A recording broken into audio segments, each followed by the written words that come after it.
Assalamualaikum dan salam sejahtera. Saya tak boleh bercakap lama. Saya kena keluar sekejap lagi. Saya kena pergi mahkamah to report for jury duty. Pagi ni, I have to report for jury duty di Mahkamah Manchester. So, sementara saya ada beberapa minit lagi ni, saya nak beri laporan ringkas, short report yang saya telah terima daripada pihak Prisik.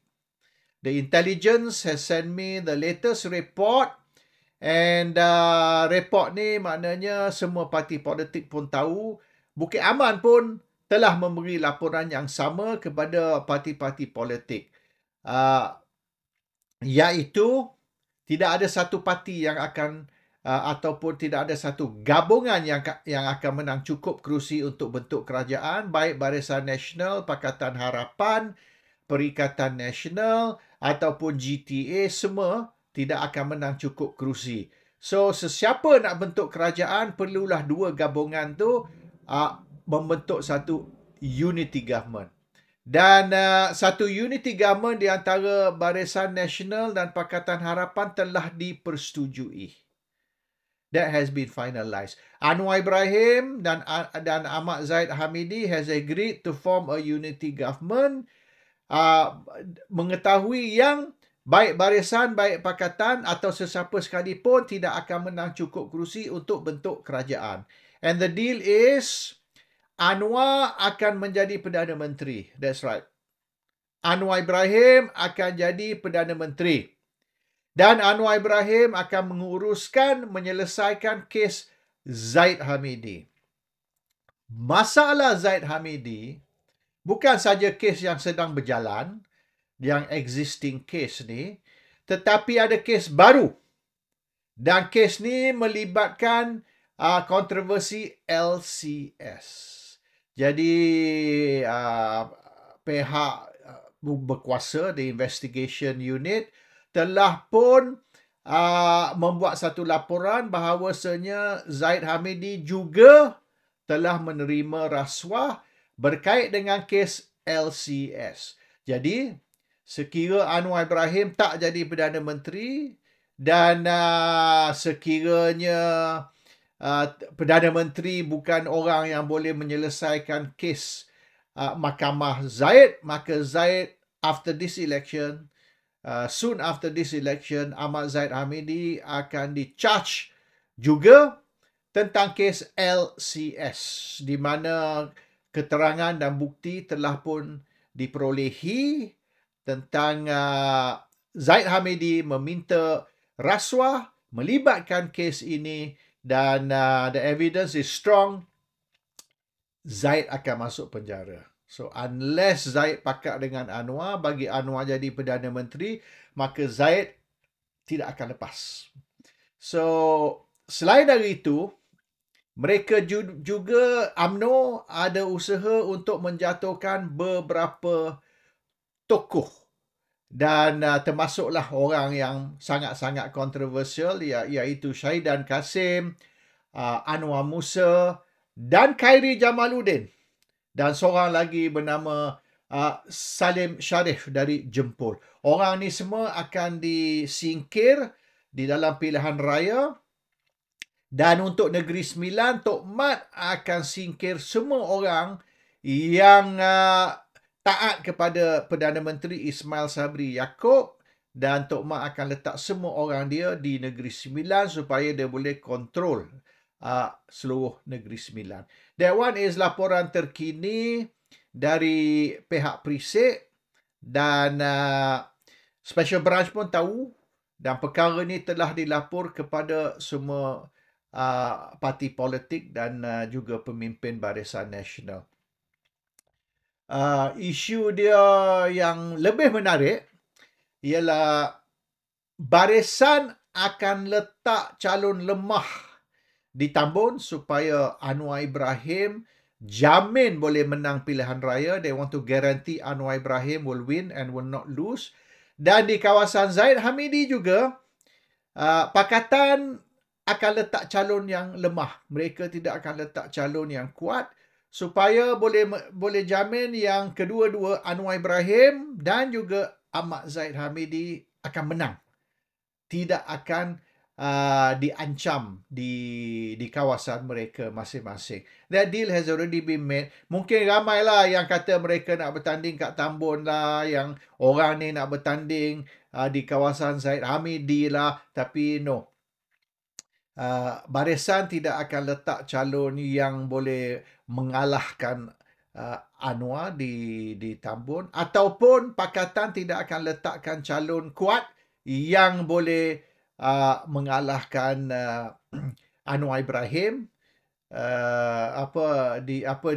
Zaid Hamidi di kawasan dia. Jadi boleh dikatakan Anwar dan Zaid ni kedua-dua selamatlah. Parti lawan, parti yang melawan mereka akan letak calon lemah untuk menentukan mereka jamin boleh menang dan tidak menghadapi ancaman kemungkinan kalah pilihan raya. So the deal is simple. Beberapa orang yang tidak bersama atau beberapa orang tokoh-tokoh UMNO yang loyal kepada Ismail Sabri akan dipancung, dan Zaid dan Anwar akan dijamin kemenangan. Anwar akan jadi Perdana Menteri. Anwar akan selesai semua kes Zaid, dan kes baru ni, kes LCS ni akan dikuburkan. The case will be buried, and Zaid tidak akan menghadapi charge baru berkait dengan LCS. Itu saja ringkas laporan terkini dari Perisik. Mungkin kemudian petang sikit ke malam ni saya akan dedah detail-detail melibatkan kes LCS ni. Tapi saya kena kaji dululah sebab ada nama-nama tertentu yang terlibat. Saya tak boleh nak put these people in danger. Kalau tidak, orang boleh tahulah pegawai Perisik mana yang memberi saya salinan report tersebut. Dan oleh kerana itu, Malaysia Today masih disekat. Bukan semua orang. Saya terima feedback. Ada orang yang masih boleh masuk Malaysia Today, cuma orang yang menggunakan telco tertentu sahaja tak boleh masuk. Tapi kita akan terus dedahkan sehingga ke pilihan raya ni, apa dia yang terkini, laporan yang kita terima dari pihak Perisik. Dan kita tahu Special Branch pun ada laporan yang sama, mereka tahu. So that's all for now. Until we talk again, Assalamualaikum. Salam sejahtera.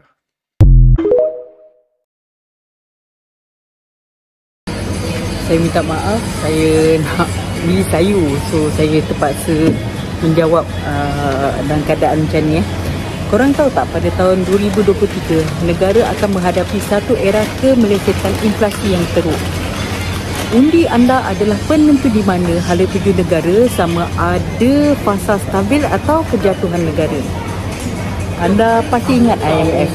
IMF ialah institusi yang cuba menjahanamkan ekonomi Malaysia pada tahun 1997 hingga 1998. Sebelum itu, IMF telah mengarahkan Anwar sebagai Menteri Keuangan masa itu supaya menaikkan kadar bunga sehingga mencecah 15% tau. Muslihatnya ialah membuatkan institusi menanggung kerugian yang tinggi apabila mata wang negara dijatuhkan dengan mendadak oleh penyangak mata wang, spekulator buas dan ganas yang diketuai oleh George Soros. Matlamatnya ialah supaya Malaysia meminjam dan meminta bantuan daripada IMF. Ini saya sertakan 3 helai surat Anwar Ibrahim meminta bantuan George Soros. Tengok.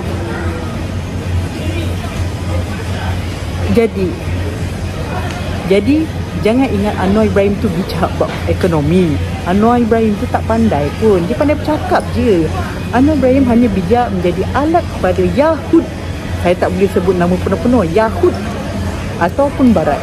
Adakah kita hendak lihat negara kita dicengkam dan menjadi hamba negara Barat?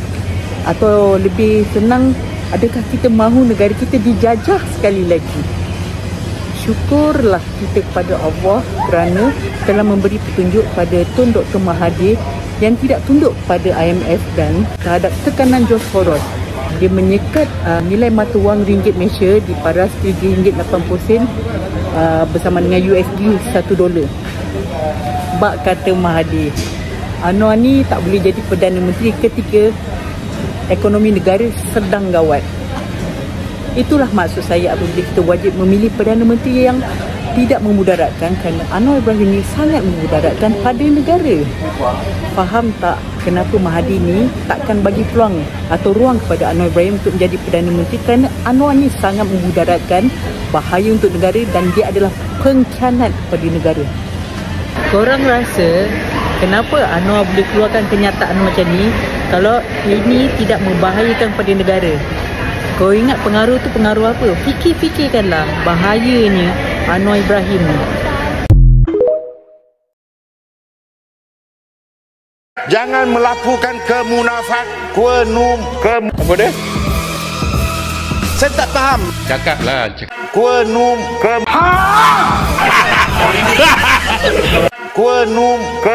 kembali saya betulkan. Apa dia?